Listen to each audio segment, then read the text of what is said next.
So I was hoping for her to show up, but apparently she did not.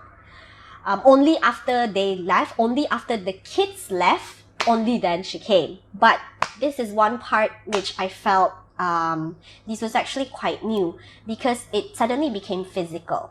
It became physical whereby after I saw the kids left the room, one of the kid actually came back. One of the kid, which was a little girl, and I can still remember how she looks like until today. Is anyone here? What did you find? You are listening to Supernatural Confessions.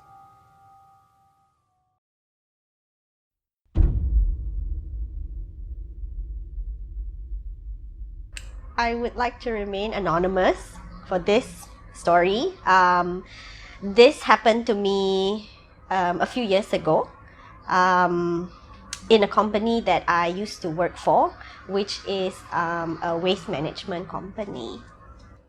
Like I said, this happened a few years ago. I think before I go into the story, I just want to say that I have this, do I call it gift? Do I call it ability? Whereby I am able to see and feel paranormal stuff that happens around me. So I want to make that known before I go straight into the story. Okay. So perhaps you can say some. You can tell us when you see this stuff, how do they look like, or what do you feel? Okay. Because some people might be able to see it, but they see it differently. Maybe. Right. Yeah, exactly. I do know that because I also have I met some people who have who has the same ability as I have, but I do understand that some can only see, some can feel and then can see, some can only hear things and stuff like that. But whenever I see these things, they look kind of normal, just like you and I, but I will see them.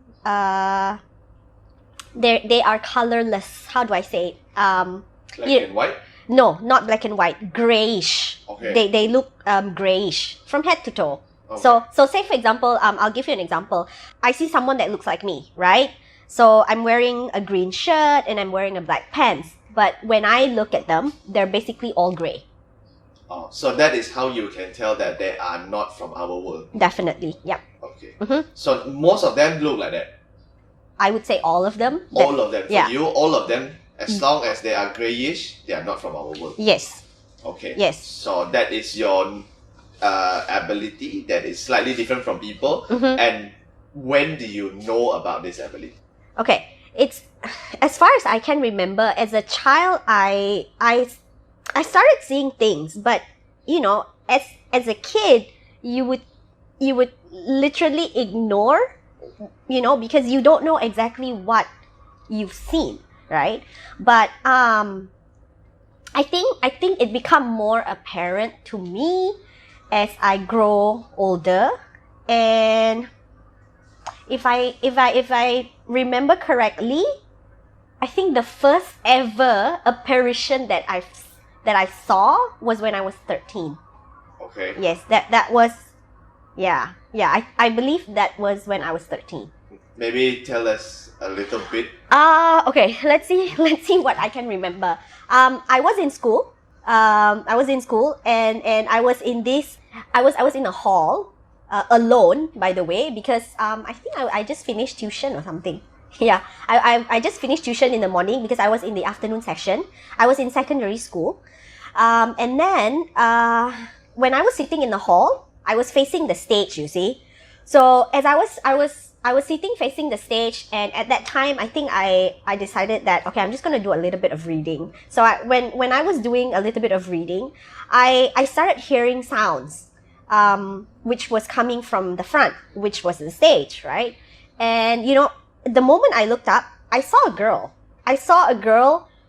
She was standing at one end of the stage, right? And I was a little I was thinking, when did she come in? Because if she were if she came into the hall, the school hall, I would have actually seen her coming in, because there was only one way in and one way out, and I was sitting pretty much in the middle of the hall, the school hall.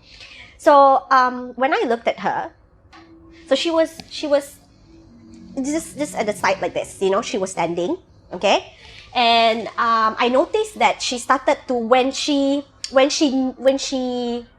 knew that she caught my attention, she started to move towards the other end of the stage, right? And that was then I realized she was actually floating. She wasn't walking. She was floating. So that was when I realized, okay, this is actually something that is not of this world. It was gray, like I mentioned.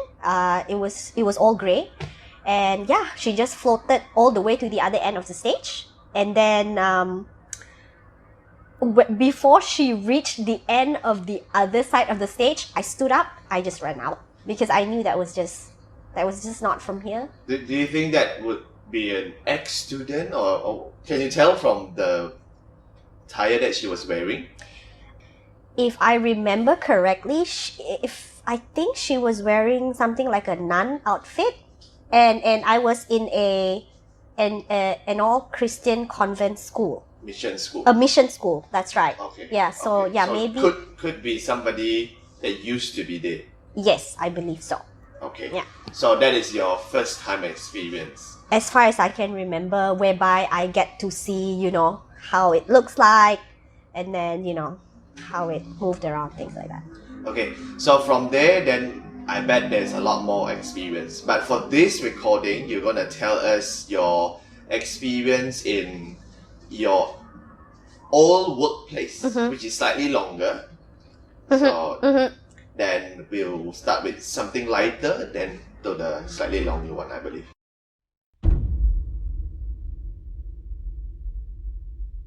I'll just, for this particular recording, I'm just gonna focus on this one story, more like something that I experienced, which, let me see, I'll just focus on this particular story.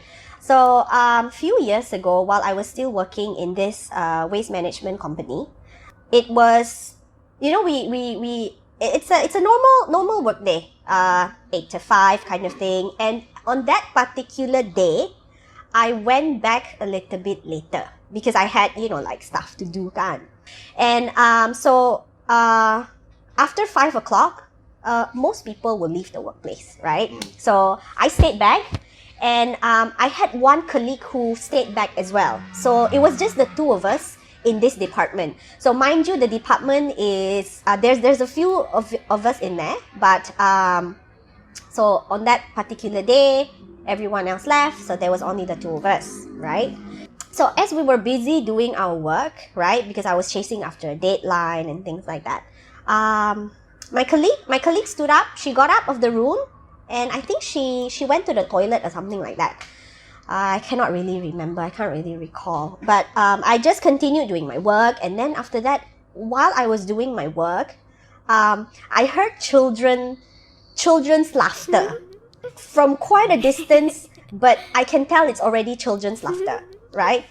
And at that moment, I was thinking, to me, who, because I've seen and I've heard these things, right? I don't feel scared, or I don't feel like it's anything weird anymore, because it happens quite often anyway, so it's nothing foreign to me lah, right? So I just continued doing my work. I just completely ignored the children's laughter. But after a while, I noticed the laughter was getting nearer and nearer and nearer. So I thought to myself, okay, I think there's a bunch of kids lah, somewhere in the office, right? So when I look at the time, so my monitor was like in front of me, right? I was doing my work. So when I was looking at the monitor punya clock, I saw, it's already 6:30. And it's already 6:30. And I noticed that my colleague wasn't there. I think, yeah, I don't know where she went. I really cannot recall. I just continued doing my work, and then the laughter that I heard was something that goes like ha ha ha ha ha ha ha ha, and I can tell that there was like 3 to 4 kids. The laughter of 3 to 4 kids, right? Sounds like they are playing there. Sounds like they are playing and coming towards my room. Okay. Okay, and our door was open, right? Our door was open at that time.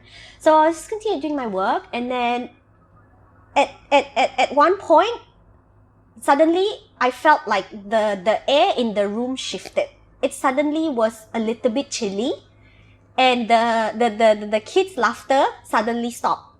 So I looked up. I was doing my work, then I looked up, and I saw, and I was right, I saw 3 to 4 kids holding hands, boys and girls. I think, if I'm not mistaken, 3 girls and 1 boy. They were about 4 to 5 years old, right?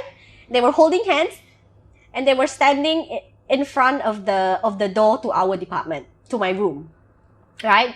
So when I saw them, they looked at me, I looked at them. I just continued doing my work, right? Because for me, it's nothing foreign, just another day. Today kids, tomorrow maybe something else. For me, it's like whatever. As long as you don't disturb me, I'm fine.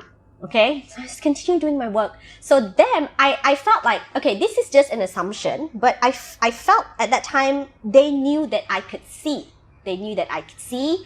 So what they did was actually try to get my attention. I guess kids were just trying, because they're very playful, right? So they were just trying, at that time I felt like they were trying to get my attention. So what they did was, while I was doing my work, they made a circle. Okay, they made a circle. So while they were doing a circle around me, they were laughing. I guess just trying to get my attention lah, right? But at that time, all I could think about is, as long as you don't touch me, you don't disturb me, I finish my work, I get out of here, that's all that matters to me, right? So what they did was they made a circle. Okay, they made a circle. Even then, I still did not bother, to a point whereby this part is a bit I guess they really wanted me to like play with them, maybe, I don't know, or just like acknowledge and say hi, right? So they actually stopped in front of my monitor. So basically all 4 of them, they just stood there and like, how do I say this? So this is my monitor, right?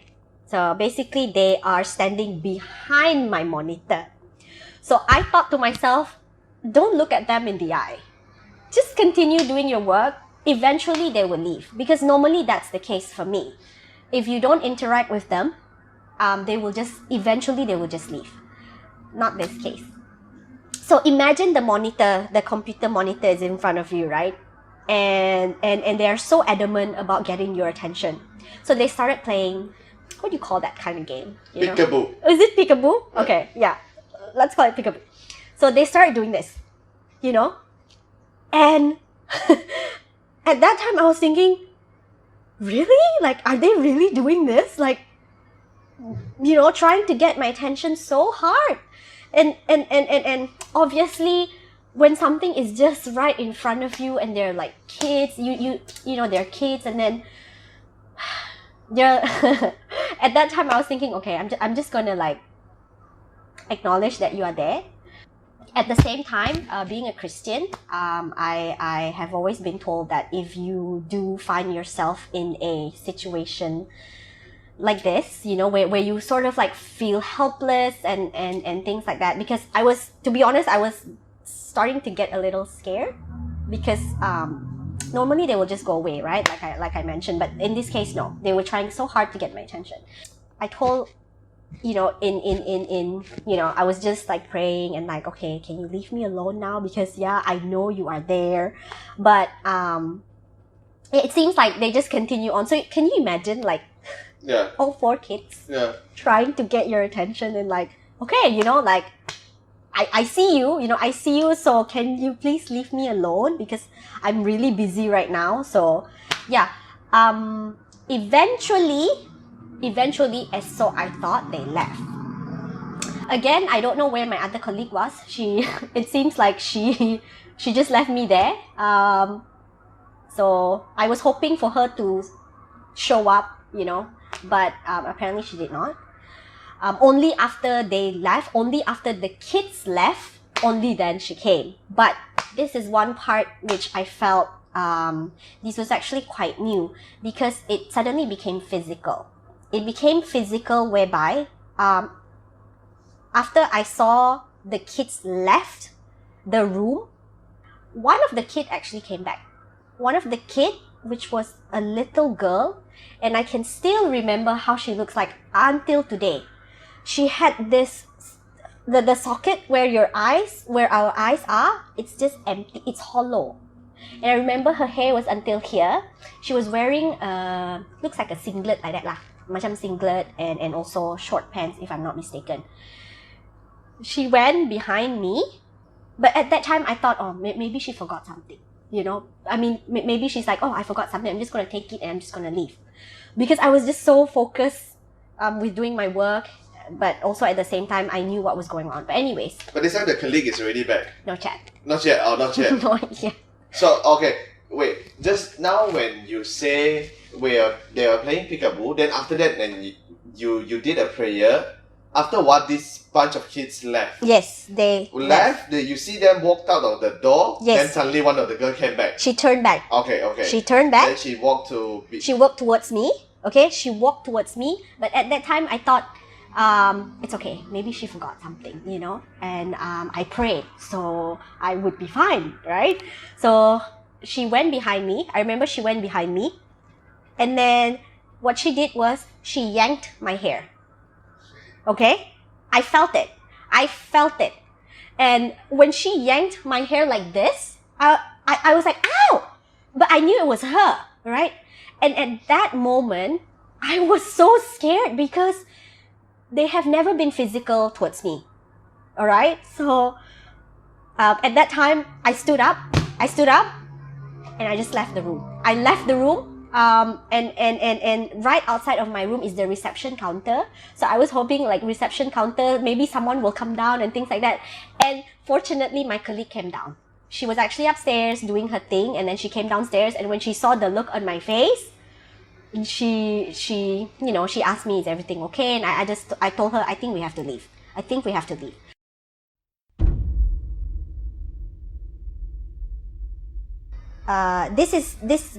This was another day, all right? This was another day. And it so happened that a few days before, one of the company vehicle got into an accident. During an accident, they actually hit someone, right? A civilian. And because of that, this particular person lost her head. Should I say that? Oh, okay. The civilian was killed in that accident.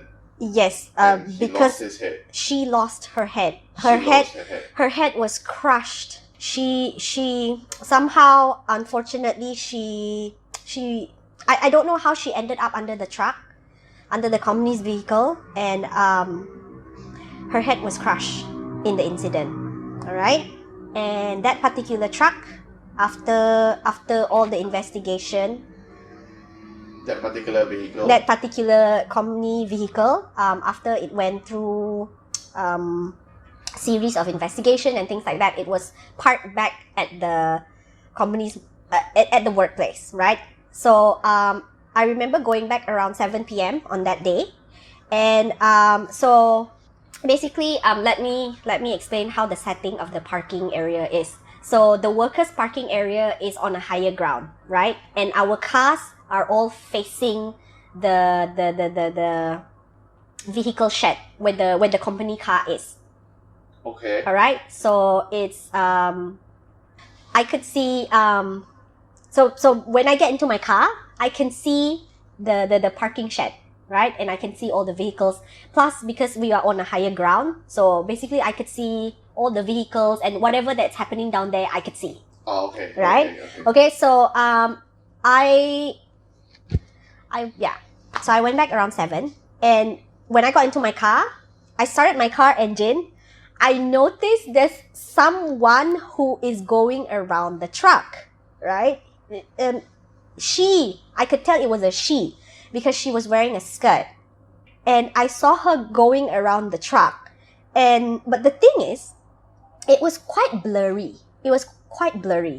And I adjusted my seat and things like that, trying to have a better, clearer view of what it was, because I believe that I saw someone but without a head. All right. So I tried to, like I said, adjust my seat, try to squint my eye a little bit more to see what it is. And I was right. It was a lady, a headless lady to be exact, and she was just walking aimlessly around the truck. And that is the same truck that crushed her during the accident. So anything that was done to that vehicle after that, or? After it went through police investigation and maybe some cleaning and things like that, they continue using the vehicle. What did you find? You are listening to Supernatural Confessions.